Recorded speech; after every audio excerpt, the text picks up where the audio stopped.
അത് കഴിഞ്ഞതിൻ്റെ പിറ്റേ ദിവസം വൈകിട്ട് ഞാൻ ആ സ്കൂളിൽ പോവുകയുണ്ടായി. ഞാൻ ചെല്ലുന്ന ആ നിമിഷം വരെയും ഈ നാട്ടിലെ കോൺഗ്രസിൻ്റെയോ CPM-ൻ്റെയോ കേരള കോൺഗ്രസിൻ്റെയോ ഒന്നും ഒരു നേതാക്കളും ആ സ്കൂളിൽ എന്ത് സംഭവിച്ചു എന്ന് അന്വേഷിച്ചുകൊണ്ട് അവിടെ എത്തിയില്ല. കാരണം അവിടെ എതിർഭാഗത്ത് ഈ വിഷയത്തിൽ ആ സ്കൂളിനെതിരെ ഈ കയ്യേറ്റ ശ്രമം നടത്തിയത് SDP ആയിരുന്നു. നിങ്ങൾക്കെല്ലാം അറിയാവുന്ന പോലെ ഇന്നലെ എറണാകുളത്തിൻ്റെ ജനപ്രതിയും കോൺഗ്രസിൻ്റെ നേതാവുമായ ശ്രീ ഹൈബി ഈഡൻ അവിടെ എത്തി അദ്ദേഹം പറഞ്ഞു, ഇതിൻ്റെ പുറകിൽ RSSൻ്റെ വർഗീയ അജണ്ടയാണ്. അദ്ദേഹത്തോട് ചോദിക്കാൻ ആഗ്രഹിക്കുന്ന ഒരു കാര്യമുള്ളൂ. ഈ നിമിഷം വരെയും നിങ്ങൾ മാധ്യമപ്രവർത്തകർക്കെല്ലാം അറിയാം, ഏതെങ്കിലും തരത്തിൽ BJP യോ RSSോ ആ വിഷയത്തിൽ ഒരു പ്രതികരണം നടത്തിയിട്ടില്ല. സ്വാഭാവികമായി അവിടെ ചെന്ന് അവർ പറഞ്ഞ കാര്യങ്ങൾ മാധ്യമങ്ങളോട് പ്രതികരിച്ചു എന്നതിനപ്പുറത്തേക്ക് അവിടെ ഏതെങ്കിലും തരത്തിലുള്ള പ്രക്ഷോഭ പരിപാടികളോ നമ്മൾ നടത്തിയിട്ടില്ല. മാത്രമല്ല SDP അവിടെ നടത്തിയ കയ്യേറ്റങ്ങളെ മൂടിവെക്കാൻ മനഃപൂർവ്വമായി ഹൈബി ഈഡൻ അവിടെ എത്തുകയായിരുന്നു. SDPIക്ക് ഓശാന പാടുക എന്നുള്ള വലിയ ഉദ്ദേശത്തോടു കൂടിയാണ് അവരവിടെ എത്തിയത്. ആ സ്കൂളിൽ SDPI ആക്രമണം നടത്തിയതിന് RSSും BJPയും എന്തു പിഴച്ചുവെന്ന് പറയാൻ ഹൈബി ഈഡൻ തയ്യാറാകണം. മാത്രമല്ല അവിടെ വന്നിട്ട് പറയുണ്ടായി, എൻ്റെ കുട്ടി കാരണം ഇനി ഒരു പ്രശ്നം ഇവിടെ ഉണ്ടാക്കണ്ട എന്നതുകൊണ്ട് ഞാൻ ഈ വിഷയത്തിൽ നിന്നും പൂർണ്ണമായും പിന്മാറുന്നു. എൻ്റെ കുട്ടി നാളെ മുതൽ സ്കൂളിൽ പോകും. ആ സ്കൂളിൽ ആ കുട്ടി ഇന്ന് വന്നിട്ടില്ല. ആ പറഞ്ഞ മാതാപിതാവ് അല്ലെങ്കിൽ ആ പിതാവ് വൈകുന്നേരം വിദ്യാഭ്യാസ വകുപ്പ് മന്ത്രിയുടെ ഉത്തരവ് വന്നതിന് ശേഷം വൈകിട്ട് അദ്ദേഹത്തിൻ്റെ നിലപാട് നിരുത്തി എന്തുകൊണ്ട് എൻ്റെ കുട്ടിയെ ഹിജാബ് ഇട്ടുകൂടാ എന്നുള്ള നിലപാട് സ്വീകരിച്ചു. നമുക്കറിയാം ആ മന്ത്രിയുടെ നിലപാട് തലേ ദിവസം യൂണിഫോം ഏതെങ്കിലും തരത്തിൽ യൂണിഫോമിനെ മറയ്ക്കുന്ന രീതിയിലുള്ള ഒരു വസ്ത്രധാരണവും പാടില്ല എന്ന് പറഞ്ഞ മന്ത്രി ഇന്നലെ സ്കൂളിനെതിരെ നടപടി സ്വീകരിക്കുന്ന സാഹചര്യം ഉണ്ടായി. ഞങ്ങൾ ഈ വിഷയത്തിൽ പറയുന്നു, ആ മന്ത്രിയുടെ ഉത്തരവ് വന്നതിന് ശേഷം ഇതുവരെ SDP-യുടെ പേര് പറയാൻ മടിച്ചിരുന്ന കോൺഗ്രസും CPM-നോട് പറയുന്നു, SDP തന്നെ രംഗത്തെത്തി ഈ സ്കൂളിൽ വിദ്യാഭ്യാസ വകുപ്പ് മന്ത്രി പറഞ്ഞ കാര്യങ്ങൾ സർക്കുലറായി എടുക്കണം. അപ്പോൾ ഇതിനു മുമ്പും കുറേ സർക്കുലർ ഉണ്ടായിട്ടുണ്ട്. ഹലാല് ഭക്ഷണം കൊടുക്കണമെന്ന് സർക്കുലർ ഉണ്ടായി, നിസ്കാര മുറിക്ക് വേണ്ടി സർക്കുലർ ഉണ്ടായി. അപ്പോൾ ഈ വിഷയത്തിൽ ഹിജാബിനും സർക്കുലർ ഇറക്കണമെന്ന് SDP പറഞ്ഞതിനെക്കുറിച്ച് ഹൈബി ഈഡനോ മന്ത്രിക്കോ എല്ലാം പറയാനുണ്ടോ? അവരാണ് ഇതിൻ്റെ പുറകിൽ. അല്ലെങ്കിൽ വളരെ സമാധാനപരമായി മുമ്പോട്ട് പോയിക്കൊണ്ടിരുന്ന ഒരു സ്കൂളിൽ മനഃപൂർവ്വമായി പ്രശ്നം സൃഷ്ടിക്കാൻ വേണ്ടി SDP നടത്തിയ ഈ ശ്രമത്തെ അവർ തന്നെ അവരുടെ പ്രസ്താവനയിലൂടെ തന്നെ നമുക്ക് വ്യക്തമായി അവരാണ് ഇതിൻ്റെ പുറകിൽ. അവർ ബഹുമാനപ്പെട്ട വിദ്യാഭ്യാസ മന്ത്രിയോട് അത് സർക്കുലറാണോ ആയി ഇറക്കണമെന്ന് ആവശ്യപ്പെട്ടു. മന്ത്രി DO വഴി ഇന്ന് ആ സ്കൂളിന് നോട്ടീസ് അയച്ചിട്ടുണ്ട്. നിങ്ങളുടെ നടപടികളെക്കുറിച്ച് അടിയന്തരമായി ആ കൊച്ചിനെ പ്രവേശിപ്പിക്കണം. ആ കൊച്ചിൻ്റെ ഞാനൊരു കാര്യം ചോദിച്ചോളൂ, ഈ കുട്ടി അവിടെ 117 മുസ്ലിം കുട്ടികൾ പഠിക്കുന്നുണ്ട്. യൂണിഫോം എന്ന വാക്കിൻ്റെ അർത്ഥം ബഹുമാനപ്പെട്ട വിദ്യാഭ്യാസ മന്ത്രി മനസ്സിലാക്കണം. ആ യൂണിഫോം എന്ന് പറഞ്ഞാൽ എല്ലാവരും ഒരേപോലെ ഇരിക്കണം. അത് സമ്പന്നനും പാവപ്പെട്ടവനും ക്രിസ്ത്യാനിയും ഹിന്ദു മുസ്ലിമൊക്കെ ഒരേപോലെ ഇരിക്കേണ്ടതുകൊണ്ടാണ് അതിന് യൂണിഫോം എന്ന് പറയുന്നത്. ആ യൂണിഫോമിൽ ഈ കുട്ടി അവിടെ കഴിഞ്ഞ 4 മാസക്കാലമായി അവിടെ പഠിക്കുന്നു. ഒരു ദിവസം പോലും ഈ കുട്ടി ഹിജാബ് ധരിച്ച് വന്നിട്ടില്ല. ഒരു കുട്ടിയുടെ ഹിജാബ് ധരിക്കുന്ന അവരുടെ സ്വാതന്ത്ര്യമാണ്, ഒക്കെ ശരിയാണ്. പക്ഷേ അവിടെ അങ്ങനെ ഒരു നിയമമില്ല. ആ സ്കൂളിൽ യൂണിഫോമിൽ അതില്ല എന്ന് അറിഞ്ഞുകൊണ്ട് മനഃപൂർവ്വം ഈ കുട്ടി ഹിജാബ് ഇട്ടുകൊണ്ട് വന്നു. പിറ്റേ ദിവസം വീണ്ടും അത് ആവർത്തിച്ചു. ഇത് പാടില്ല എന്ന് പേരൻസിനെ വിളിച്ചപ്പോൾ പേരൻസിനോടൊപ്പം അവിടെ വന്നത് SDP-യുടെ ഔദ്യോഗിക ഭാരവാഹികളാണ്. ഞങ്ങൾ തെളിവ് പുറത്തുവിടാം, വിഷ്വൽസ് സഹിതം. SDP-യുടെ ഔദ്യോഗിക ഭാരവാഹികളാണ് അവിടെ ഈ സ്കൂളിൽ മാതാപിതാക്കളോടൊപ്പം ഈ അവിടുത്തെ സ്കൂള് പ്രിൻസിപ്പളും മാനേജ്മെന്റ് അധികൃതർക്കും ടീച്ചേഴ്സിനും നേരെ ആക്രോശിക്കുകയും അവരെ കുട്ടികളുടെ മുമ്പിൽ വെച്ച് അവരെ ചീത്ത വിളിക്കുകയും ചെയ്തത് SDP-യുടെ പ്രവർത്തകരാണ്. അവർ വലിയ കലാപ അന്തരീക്ഷം സൃഷ്ടിച്ചു. അതിൻ്റെ എല്ലാം വിഷ്വൽസ് പുറത്തുണ്ട്. അപ്പോൾ ആ വിഷ്വൽസ് എന്നുണ്ട്. നമുക്കറിയാം ആ പള്ളുരുത്തിയിൽ ഒരു സംഭവം, അവിടെ ഒരു തങ്ങൾ കോളനി ഉണ്ട്. ആ തങ്ങൾ കോളനിയിൽ നിന്നുള്ള ഒരു കുട്ടിയെ കൊണ്ടാണ് ആലപ്പുഴയിൽ അരിയും മല്ലിനും കുന്തിരിക്കവും കരുതി വെച്ചോ എന്ന് പറഞ്ഞ ആ തങ്ങൾ കോളനി ഈ സ്കൂളിൻ്റെ ഏതാനും മീറ്ററുകൾ അകലെയാണ്. അപ്പോൾ എത്രമാത്രം ഭീതിജനകമായ അന്തരീക്ഷമാണ് അവരവിടെ സൃഷ്ടിക്കുന്നത്. 2022 ശേഷം മാത്രം ഈ പ്രദേശത്ത് 2 പ്രാവശ്യം NIA റെയ്ഡ് നടത്തിയിട്ടുണ്ട്.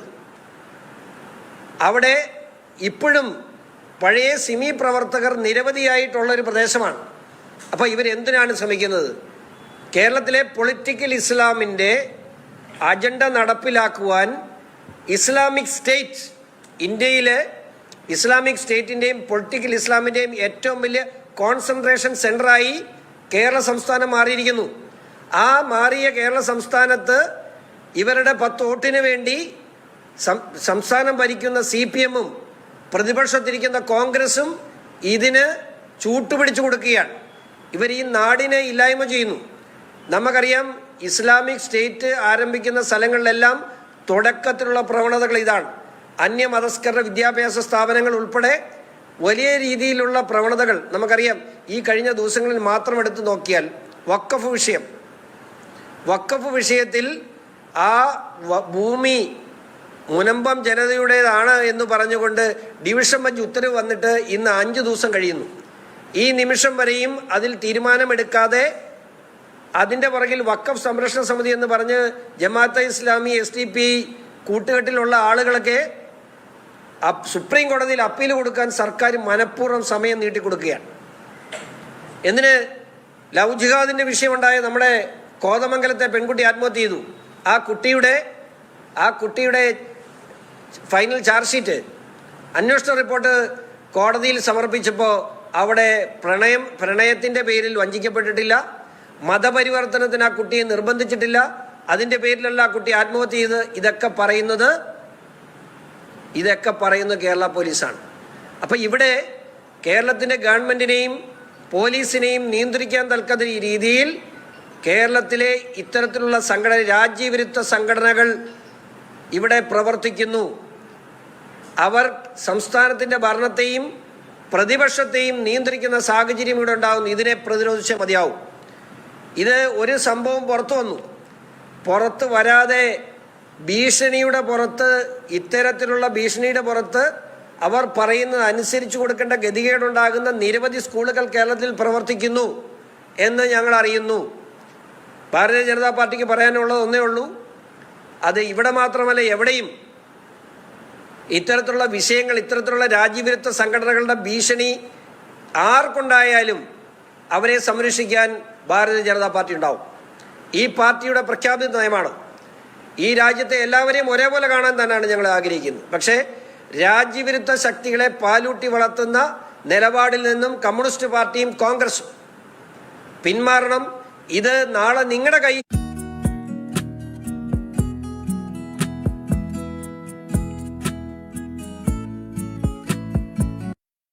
പൊളിറ്റിക്കൽ ഇസ്ലാമിൻ്റെ ഇസ്ലാമിക് സ്റ്റേറ്റ് ഈ സംസ്ഥാനത്ത് നടപ്പിലാക്കുവാൻ അവർ പ്രവണത ആരംഭിച്ചിരിക്കുന്നു. ഇവിടെയല്ല, നിർമ്മല കോളേജിൽ എന്ത് സംഭവിച്ചു?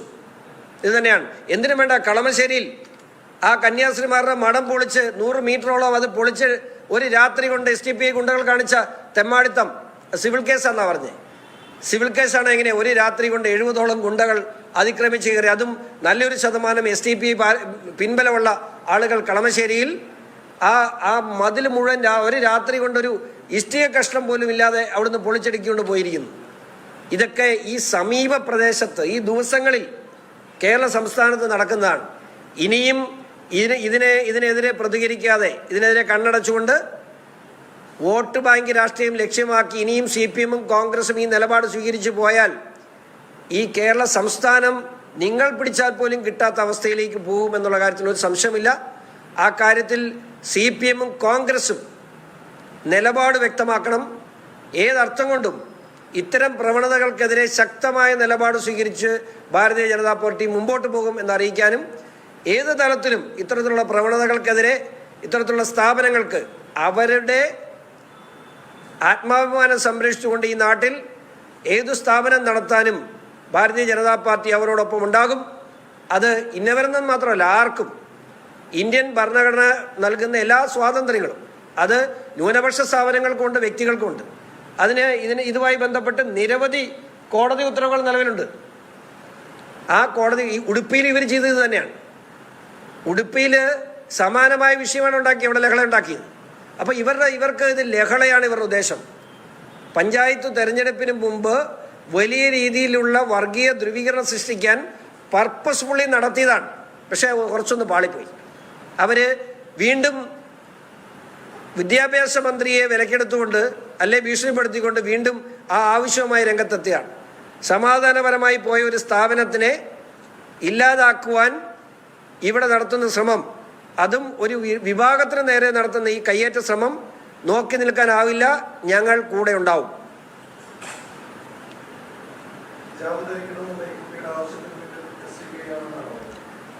അവിടെ വന്നത് SDP, ഈ മാതാപിതാക്കളോടൊപ്പം വന്നത് SDP.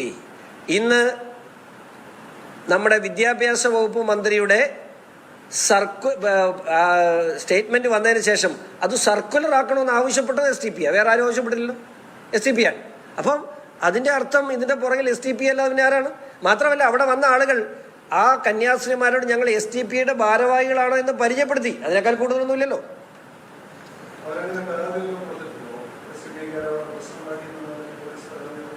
അവിടെ പ്രശ്നം ഉണ്ടാക്കിയ ഒരു പോലീസ് പ്രൊട്ടക്ഷൻ, പ്രശ്നം ഉണ്ടാക്കിയതിൻ്റെ പേരിലാണല്ലോ പോലീസ് പ്രൊട്ടക്ഷൻ വാങ്ങിയത്. അവരുടെ ഹൈക്കോടതിയുടെ റിട്ടിൽ അത് കൃത്യമായി പറഞ്ഞിട്ടുണ്ട്. എന്തുകൊണ്ട് അവർ പോലീസ് പ്രൊട്ടക്ഷൻ ആവശ്യപ്പെടുന്നു കൃത്യമായി പറഞ്ഞിട്ടുണ്ട്.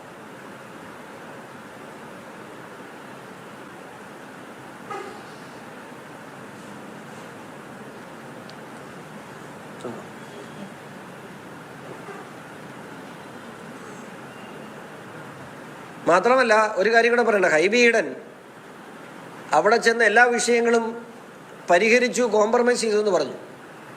ഞാൻ ഉറപ്പിച്ച് പറയുന്നു, ഞാൻ അവിടെ എല്ലാവരോടും സംസാരിച്ചു. അവിടെ ചെന്ന് ആ മാതാപിതാക്കളോട് സംസാരിച്ചിട്ട് പോന്നു, അതായത് മാതാപിതാക്കളോടും SDP-കാരോടും സംസാരിച്ചിട്ട് പോന്നല്ലാതെ ആ സ്കൂളിൻ്റെ മാനേജ്മെൻറ്റിൽ ആരോടും ഹൈബി ഈഡൻ സംസാരിച്ചില്ല. ഒരു സമവായത്തിലെത്തിക്കുക ഒരു ജനപ്രതിനിധി കടമ വെച്ചാൽ ഇരുകൂട്ടരോടും സംസാരിക്കാം അല്ലേ? സ്കൂളിൻ്റെ പ്രിൻസിപ്പാളിനോടും മാനേജർ അവരവിടെ ഇല്ലായിരുന്നു. അവരെ ഫോൺ വിളിച്ചുമില്ല, അവരെ ബന്ധപ്പെട്ടുമില്ല. അവിടെ ചെന്നതല്ലാതെ ഈ വിഷയവുമായി ബന്ധപ്പെട്ട് ആ മാനേജ്മെൻറ്റിലെ ആരുമായിട്ടും ഇതിനകത്തൊരു സമവായ ചർച്ച, ആ കുട്ടി അവിടെ തുടർന്ന് പഠിക്കുന്നതിൽ ആ മാനേജ്മെൻറ്റിന് യാതൊരു കുഴപ്പമില്ലെന്നാണ് നമ്മുടെ അറിവ്.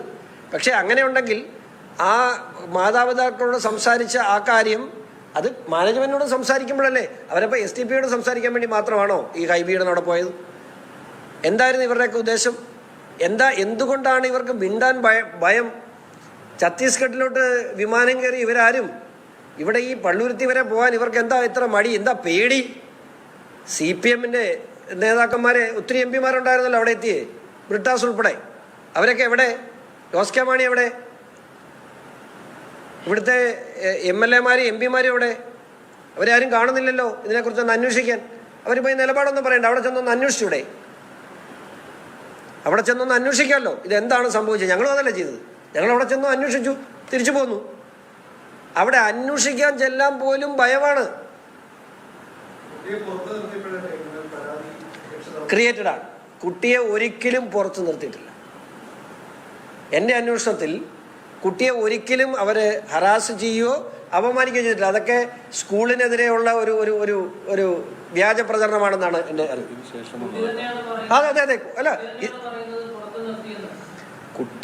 കുട്ടിയെ കൊണ്ട് ആരാണ് ഇത് പറയിപ്പിക്കുന്നത് അവരോട് ചോദിക്കുക. പക്ഷേ ഈ നിമിഷം വരെയും, അതായത് ഇന്നലെ വരെ കുട്ടി അങ്ങനെ ഒരു ആരോപണം പറഞ്ഞോ? ഈ സംഭവം നടന്നിട്ട് 5 ദിവസമായി.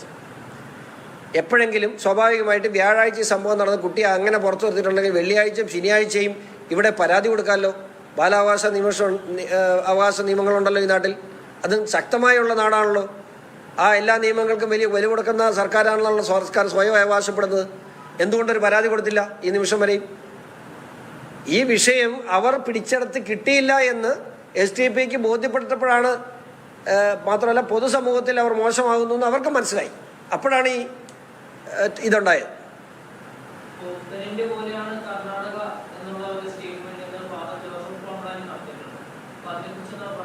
ഉത്തരേന്ത്യ പോലെ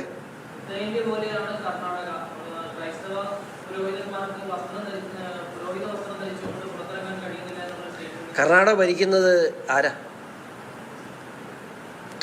ഉത്തരേന്ത്യയിലെ UP ഭരിക്കുന്ന ഞങ്ങളാണ്, ഗുജറാത്ത് ഭരിക്കുന്ന ഞങ്ങളാണ്, മധ്യപ്രദേശ് ഭരിക്കുന്ന ഞങ്ങളാണ്. ഈ കർണാടക ഭരിക്കുന്ന ആരാണ്?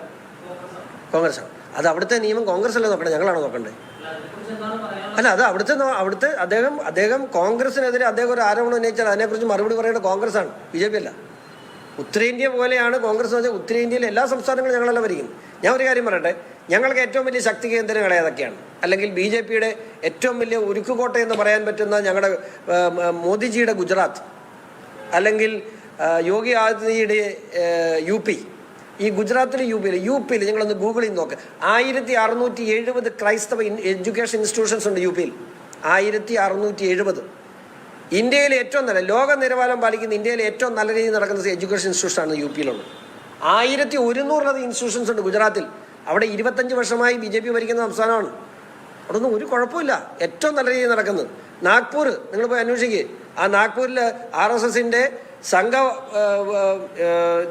ജൂബിലിക്ക് ശതാബ്ദിക്ക് അവിടുത്തെ ആർച്ച് ബിഷപ്പ് ഉണ്ടായിരുന്നു വിശിഷ്ടാതിഥിയായിട്ട്. അത് ചുമ്മാ പോയൊന്നുമല്ല, ഞാൻ വിളിച്ചു പിതാവിനെ. അപ്പോൾ ഞങ്ങൾ ഏറ്റവും നല്ല ബന്ധത്തിൽ പോകുന്ന സ്ഥാപനങ്ങളാണെന്നാണ് പറഞ്ഞത് നാഗ്പൂർ. അപ്പോൾ ഇവിടെ കുറേ പേര് ആളുകൾ എവിടെ പോയി? ഈ പറഞ്ഞ ഈ സ്നേഹം കാണിക്കുന്നവന്മാരൊക്കെ ഇവിടെ ഇല്ലല്ലോ. എവിടെ പോയി? ഛത്തീസ്ഗഡിൽ വന്ന MLA-മാരുടെ MP-മാരുടെ എണ്ണം വന്നെടുത്തേ. അവരുടെ മൂക്കിന് താഴെയല്ലേ കിടക്കുന്നേ ഈ പള്ളുരുത്തി. എന്നിട്ട് അവിടെ പോയോ MP-മാര് MLA-മാര്? എവിടെ പോയി ഇവരെല്ലാം? അവിടെ ഒന്ന് വിളിച്ചാലും അന്വേഷിച്ചോ? ഈ നിമിഷം വരെ ആരും വിളിച്ചിട്ടില്ല. ഞാനവിടെ ചെല്ലുന്നിടം വരെ ഒരു മുനിസിപ്പൽ കൗൺസിലർ പോലും അവിടെ എത്തിയിട്ടില്ല. ഇത്രയും വലിയൊരു സംഭവം ഉണ്ടായി. ഒരു സ്കൂൾ അടച്ചിട്ടു. STPയുടെ ഭീഷണിയിൽ കേരള സംസ്ഥാനത്ത്, അതും ഒരു തീവ്രവാദ സംഘടനയുടെ ഭീഷണിയിൽ കേരളത്തിലൊരു സ്കൂൾ അടച്ചിട്ടിട്ട് അതിനെതിരെ ചോദ്യം ചെയ്യാൻ പോലും ഇവിടെ CPM-നോ കോൺഗ്രസിനോ ഭയമാണ്. അടിമകളാണവര്. കോൺഗ്രസും CPM-ഉം ഇവിടുത്തെ തീവ്രവാദ സംഘടനകളുടെ അടിമകളാണ്.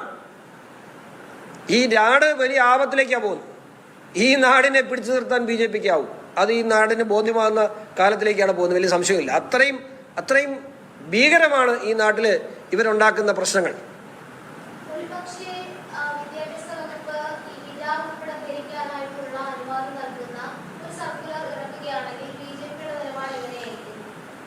ഇതിനകത്ത് വളരെ ഭരണഘടനാപരമായി വളരെ കൃത്യമായൊരു ഉത്തരവ് 2019 ഉണ്ടായിട്ടുണ്ട്. അത് ക്രൈസ്റ്റ് നഗർ സ്കൂളിൻ്റെ ആണെന്ന് തോന്നുന്നു. ഒരാളുടെ വ്യക്തി സ്വാതന്ത്ര്യം, അയാൾക്ക് വിടാനുള്ള വസ്ത്രധാരണം അയാളുടെ വ്യക്തി സ്വാതന്ത്ര്യത്തിൽപ്പെടുന്നതാണ്. അതിനെ മാനിക്കേണ്ടതാണ്. എന്നാൽ ഒരു എഡ്യൂക്കേഷൻ ഇൻസ്റ്റിറ്റ്യൂഷൻ്റെ, ഒരു ന്യൂനപക്ഷ എഡ്യൂക്കേഷൻ ഇൻസ്റ്റിറ്റ്യൂഷൻ്റെ റൈറ്റ്, അതും ഭരണഘടനാപരമായി തന്നെ എഴുതി ചേർത്തിട്ടുള്ളതാണ്. അപ്പോൾ ഇതിനകത്ത് ഏതാണ് വലുത്? ഗ്രേറ്റർ എഫക്റ്റ് ഉണ്ടാക്കുന്ന അല്ലെങ്കിൽ ഗ്രേറ്റർ കമ്മ്യൂണിറ്റി ഏതാണ് എന്ന് തോന്നുമ്പോൾ ഇൻസ്റ്റിറ്റ്യൂഷനാണ്. ആ ഇൻസ്റ്റിറ്റ്യൂഷനോട് ഇത് പരിഗണിക്കാൻ മേലെ എന്ന് പോലും കോടതിക്ക് ചോദിക്കാൻ അവകാശമില്ല എന്നാണ് ബഹുമാനപ്പെട്ട സുപ്രീം കോടതി ഈ വിഷയത്തിൽ എടുത്തേക്കുന്ന ഒരു തീരുമാനം. അങ്ങനെ ഒരു തീരുമാനം നിൽക്കുമ്പോൾ ഒരു സംസ്ഥാനത്തിൻ്റെ വിദ്യാഭ്യാസ വകുപ്പിന് അത്തരത്തിലൊരു തീരുമാനം എടുക്കാൻ കഴിയൂ? എനിക്കറിയില്ല. ശിവൻകുട്ടിക്ക് കഴിയുമെന്ന് എനിക്കറിയില്ല. പക്ഷെ സ്വാഭാവികമായും കഴിയില്ല.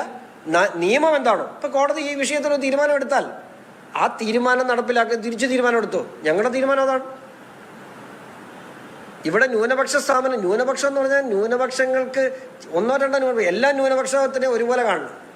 വോട്ട് കൂടുതലുള്ള ന്യൂനപക്ഷവും വോട്ട് കുറവുള്ള ന്യൂനപക്ഷത്തിനെയും രണ്ടായി കാണരുത്. അതേ ഞങ്ങളുടെ പ്രശ്നമാണ്. എല്ലാ ന്യൂനപക്ഷങ്ങൾക്കും അവർക്ക് അവകാശപ്പെടുന്ന എല്ലാ അവകാശങ്ങളും കൊടുക്കണമെന്ന് പറയുന്ന രാഷ്ട്രീയ പാർട്ടിയാണ് BJP. പക്ഷേ ഈ ന്യൂനപക്ഷങ്ങളുടെ വോട്ട് അനുസരിച്ചാകരുത് തിരിച്ചു വ്യത്യാസം. അതേ ഉള്ളൂ.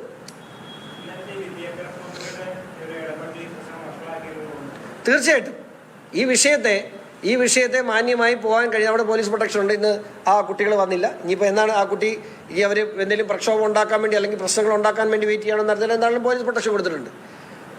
ഈ മന്ത്രിയുടെ ഈ ഇടപെടൽ മന്ത്രിയുടെ അല്ലല്ലോ, STPയുടെ ഇടപെടലാണല്ലോ. STPയുടെ ഇടപെടലാണല്ലോ മന്ത്രി ഓർഡറാക്കിയത്. അപ്പോൾ ആ ഇടപെടൽ തീർച്ചയായിട്ടും ആ വിദ്യാഭ്യാസ സ്ഥാപനത്തിന് നേരെ, അവരുടെ ന്യൂനപക്ഷ അവകാശങ്ങൾക്ക് നേരെയുള്ള കടന്നുകയറ്റമാണ്. അവരത് കോടതിയെ സമീപിക്കുമായിരിക്കാം.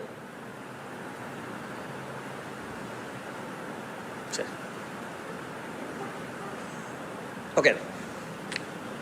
സംസ്ഥാന ഉപാധ്യക്ഷൻ ഷോൺ ജോർജ് കൊച്ചിയിൽ മാധ്യമങ്ങളെ കാണുന്നു. ഹിജാബ് വിഷയത്തിലാണ് അദ്ദേഹം മാധ്യമങ്ങളോട് പ്രതികരിച്ചത്. തിരികെ എത്താം ഇടവേളയ്ക്ക് ശേഷം.